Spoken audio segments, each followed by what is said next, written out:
Good day, Spartans. Happy Friday, April 21st, the last day of the week. You can see today that there is a 20-minute or so lecture on culture. Luckily for me, for an efficiency standpoint, I already made this video for the kids in class because we were covering this on Tuesday this week when I was in a social studies department meeting. So I more or less spliced in the lecture part to this video, so that if it looks a little like it just cut in, that's why it wasn't a video glitch. I've spliced in a previously made video. But today you will watch the video on culture. I'll explain some of the confusing components there, and then whatever time you have left, you'll start watching the movie The Sandlot. This assignment, and it does explain it in the video, so it's a bit redundant. The link to the movie is embedded in the assignment, so you'll open up the link and then you'll open up the attached document, and you'll respond to the questions as you watch. Again, this assignment is due on Tuesday the 25th, so when I am back in the building and we meet again next week. Just to review, and again, pay attention to this part of the video because at the end it's kind of the leftover from the in-person class. Wednesday, you should have done the norms and value grid. Again, that is due on the 25th. You should have already read chapter 3 and the reading guide, questions 17 through 25. That should be done and turned in today. And the video on The Sandlot, again, is due on the 25th. So when I'm back in the building and we meet again on Tuesday, April 25th, I'm going to say that for the fourth time. On the 25th, now the fifth time, we will go through our norms projects, the experiment that we did. We'll discuss the grid for behaviors based on our values. And then we will talk about The Sandlot in regards to culture. And at the end of the period, we'll start the review guide, which will bring us into Thursday, the 27th. And we'll kind of prep for our exam, which will be the following week in May. So a few things to do here today. Watch the video, watch The Sandlot, complete the video guide for the 25th. Make sure your norms and values grid is done for the 25th and your norms experiment is done for the 5th. Enjoy your last day of the week. Have a wonderful weekend. Hopefully you all have a great time at the prom if you are going, and I will see you guys next week. Go Spartans. Review guide. Those 4 things before Friday this week. Let's get into it. We need to understand that the culture that we have in society, and any society, is always changing. It's under constant evolution. No greater indication of that than the different examples that you guys provided in the grid for values and norms. Our society, our culture changes, and if our culture changes, our values change, and if our values change, our norms change.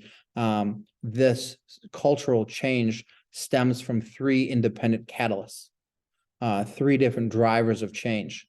Invention, the invention of new objects or the invention of ideas. Discovery, a better understanding of something we already know, or perhaps discovering something new. And then diffusion, getting ideas from other cultures or other peoples around the world. All of these things influence our culture. They influence our culture. Again, they influence our values. If they influence our values, then obviously our norms are going to change. No better illustration of this component or this evolution exists in comparison to the value placed on a 4-year college degree. One of the examples that was provided yesterday in one of the sociology classes, someone had it listed for achievement and success that it would be a taboo to not have a college degree or to flunk out of college. This is a perfect illustration of how culture has changed and how culture continues to change. The value on a college degree is something that has developed and has waned from importance in the last 100 years. A college degree was not something important, was not something valued across our culture prior to the 1950s.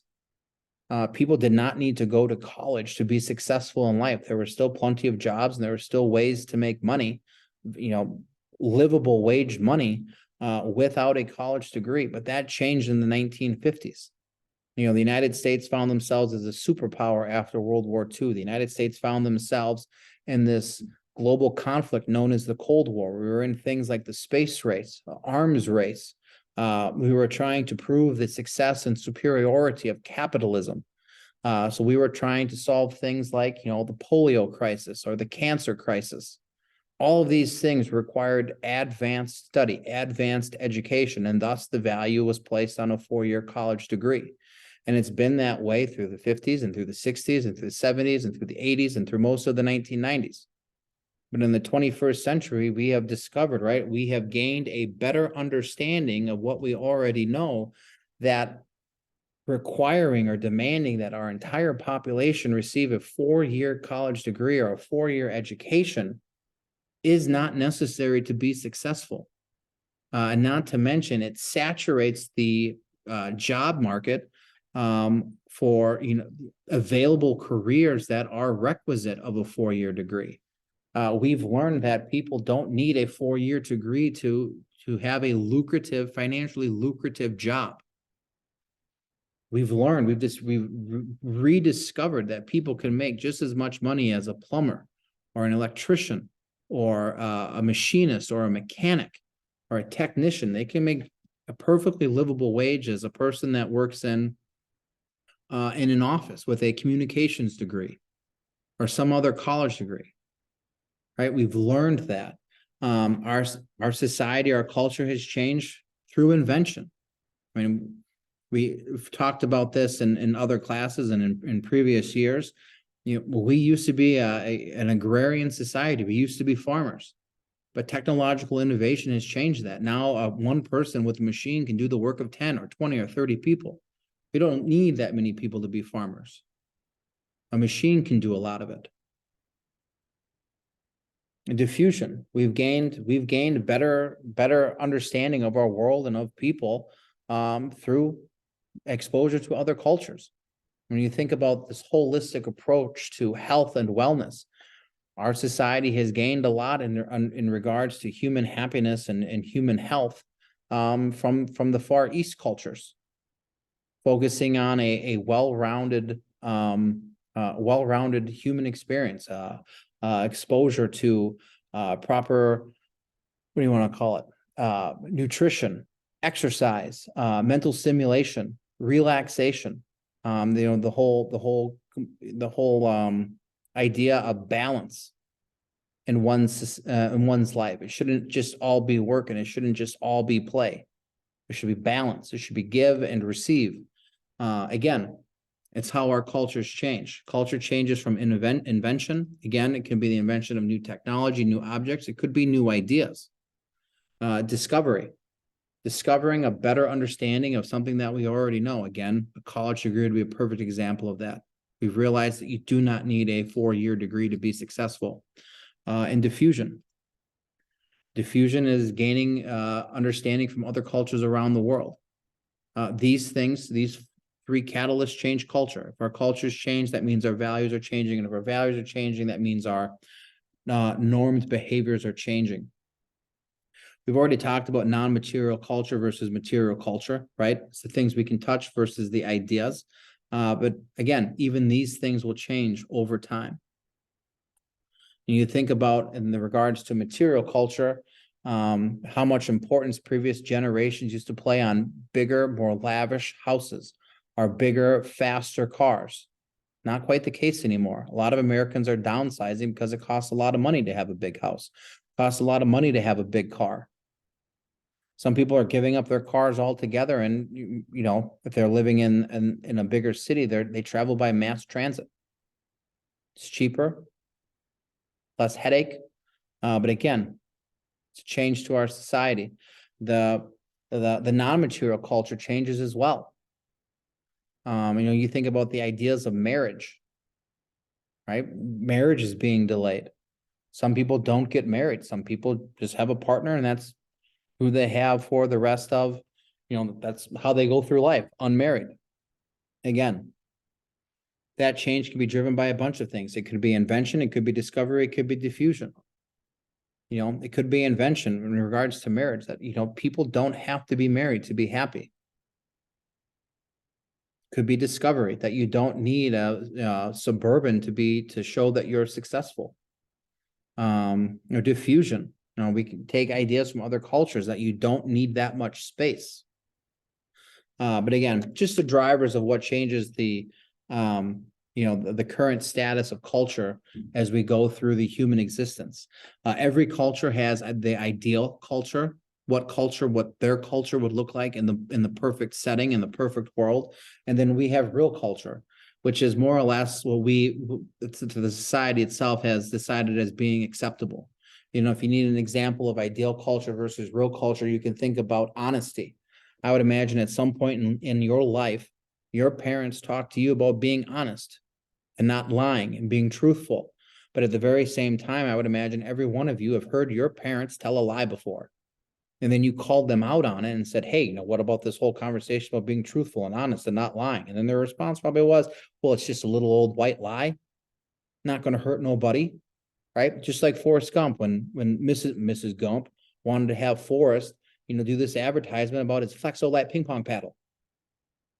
Little white lie ain't going to hurt nobody. But it's the same concept. It's ideal culture versus real culture. We have values, and there is no way that everyone, every single day of the year is going for their life, is going to live up to this ideal set of standards created by our values. It's what we strive for. That's the ideal. That is the idea behind it, but it's not realistic. We live in the real. And sometimes we can't do every single thing that is right. And to some extent, sometimes that's acceptable and sometimes it's not. Every culture is going to have diversity. And it doesn't matter if in the United States, where it's very obvious that we are culturally diverse, or if you're in one of the most homogeneous, uniform cultures in, let's say, one of the Pacific Islands, where there's literally like one group of people that live there. Every culture around the world has cultural diversity. All right. This cultural diversity comes from the fact that there are different social categories in every single culture around the world. You can find a social category in gender. You can find a social category in age. Right? There's social categories in your home. Like you're all Americans. You all subscribe to the same broad scope and sequence of American culture. But yet I would imagine you have a different culture than your parents, right? And we get into this popular versus folk culture. You get into this new versus more traditional culture. All right. Young versus old. Case in point, like you look at the music that your parents listen to versus the music that you listen to. We think about my own existence. My parents were born in the late 1940s, early 1950s, so they're probably your grandparents' age. All right. You know, my parents grew up listening to rock and roll, R&B, Motown, completely different music than my grandparents who listened to crooners and big band, right? You talk about Perry Como, Frank Sinatra, Dean Martin, Nat King Cole, probably a bunch of people you don't know. But my parents, in their more traditional culture that they had in comparison to mine, or a new, younger age, or a more popular culture, their music was just as extreme as my music was, listening to this competition between Death Row and Bad Boy Records. They listened to rock and roll, and on the mean streets of Mound, Minnesota, on the purifying waters of Lake Minnetonka, we listened to rap. Both newer forms of music, both considered unacceptable by the more traditional cultural norms that our parents had. But it's the same concept. Younger people are undoubtedly going to have this popular culture, newer culture, younger culture, while our parents are going to have, this more folk, traditional, old culture. And music is no, I don't know if there's any more better example of that. I mean, you could go into other examples of types of language that are used. or in the 21st century, and most of you communicate with each other by text message or Snapchats. You probably don't even talk to the person who's sitting right next to you. You just send them a text message. But it's the popular thing to do. It's the newer thing to do. It's the younger thing to do. But even within a broad scope of culture, there's different categories to it. There's different subcomponents to it. And it can be caused by a lot of different things. Again, gender, religion, age, socioeconomic status, all of these things have an influence on our culture. And because there's an influence on our culture, that means our values are different. And if our values are different, that means our norms are different. Probably the two biggest social categories when it comes to parts of our culture is subcultures and countercultures. And a lot of these, for whatever reason, are going to stem from one of these different social categories that we find ourselves in. A subculture, right? A subculture, perfect example, our parents, the music they listen to versus the music that you listen to or the music that I listen to. Right? Subcultures. We're all Americans. We're all part of the same culture. We all have largely the same values, but there's going to be one thing, one defining or a couple defining components of ourselves that put us in a different category, a different part of our culture. Now, maybe some people are really big into cars, or some people are really big into music, or some people are really big into sports, all American, all part of our culture, all something that, you know, our culture has, but it's that one defining thing that makes us different. That is quite literally subculture. You're going to see the subculture very clearly in The Sandlot, right? They're all American. They all love the 4th of July and Independence Day and firecrackers. But the group in The Sandlot, they're going to be all about baseball. They're going to live, breathe, and die baseball. That makes them a subculture. The next group that we're going to have, and every culture has it, is this counterculture. For whatever reason, these people want nothing to do with the culture that exists in their society. They're almost like anti-social. They are against everything. So if, you know, we talk about America, we talk about freedom, capitalism, social mobility, to be able to strive to improve your life. You know, there is a counterculture. There are, you know, what do you want to call them? Anti-fascists that are opposed to it. If we go back and look at the 1950s, you had the yuppies, right? You had the young worldly mobile people that were trying to make money, improve their lives, become wealthy. And then the opposite of that is you had the beatniks. You had the people that were just resistant to everything in society. They had their own music. They had their own way of life. You know, that they were different. That is quite literally the definition of counterculture.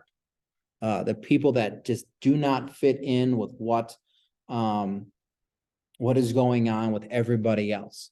And the cause for that could quite literally be anything. Could be their gender, could be where they're, you know, what their home lives are like. It could be their religion, could be their socioeconomic status. It could quite literally be anything. But for whatever reason, those people. By the interruption, boys and girls golf practice is canceled for today. Please contact Coach Golden, Caskey, Dorfner, or Murphy if you have any questions. Again, boys and girls golf practice has been canceled today. Thank you. For whatever reason, they do not identify, nor do they want to fit in with the mainstream culture. 2 more slides here. When it comes to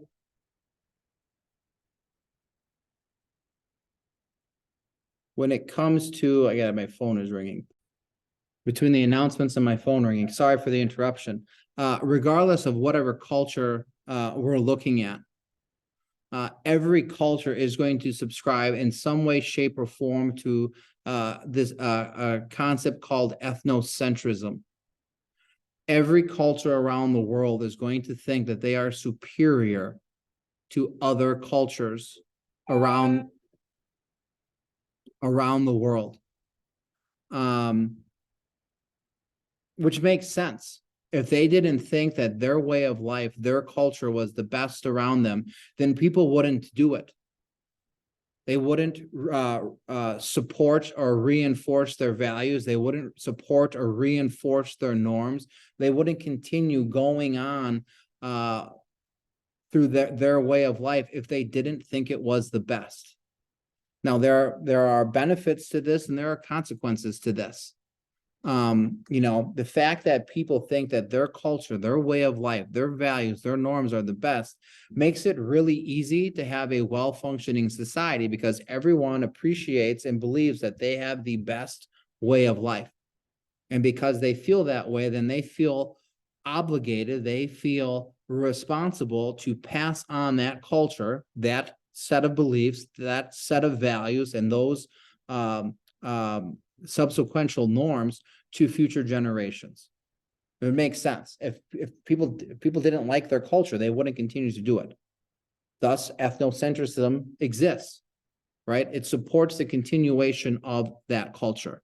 However, it can be dangerous. And from time to time throughout human history, we have seen what ethnocentrism does. It can lead to prejudice, it can lead to racism, it can lead to hostility, it can lead to war. The Cold War, American capitalism, freedom, independence led, that ethnocentrism that we thought we were the best led us into sustained conflict and hostility with the Soviets against communism. It led us to wars in Korea and Vietnam, throughout Latin America. Same thing can be said about World War II and World War I. We didn't call it ethnocentrism, we called it nationalism. The Germans thought they were more superior to the Slavs. White Europeans in the United States thought they were more superior to the Germans, right? We thought America was better than Germany. The British thought they were better than, well, the British think they're better than anybody. It doesn't matter. It can lead to conflict, but there is a place and an importance of ethnocentrism. It's what keeps cultures going forward and what sustains the culture for future generations. Regardless of the culture, regardless of where we are in the world, we have cultural universals and we have cultural particulars. Every culture has universal components to their society. We all have normed behavior for reproduction, for marriage, for death, for grieving, right? We have all sorts of different shared humanistic behavior, especially when it comes to bearing children, taking care of our elders, and taking care of people who have died. But even though we all have similar, what do you want to call it? Similar components to life, how we go about those components looks completely different. And that is what the cultural particulars are. Different societies are going to have different behaviors when it comes to marriage and childbearing. Different cultures are going to have different particulars for when it comes to taking care of our dead. In the Western world, we typically bury our dead, right? In more recent years, cremation has become a thing. If you were to go to the Asian subcontinent and look at the Hindu culture, they don't bury their dead, they cremate them. They build these huge funeral pyres, right? A big floating raft made of wood, and they set it afire and send it down the Ganges, right? Cultural universal. We all do things with dead people. How we take care of our dead, two completely different things, right? That's the cultural particulars, right? We all have normed behavior for taking care of children, but that's going to look different in every single country. In the United States, most of our women work.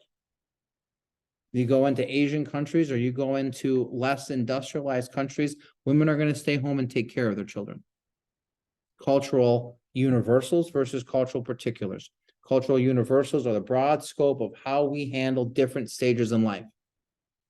Particulars is how we go about dealing with those things individually, and they're going to be different from one culture to the next. All right, you guys have the Sandlot video and video guide. I'm going to open this up for you.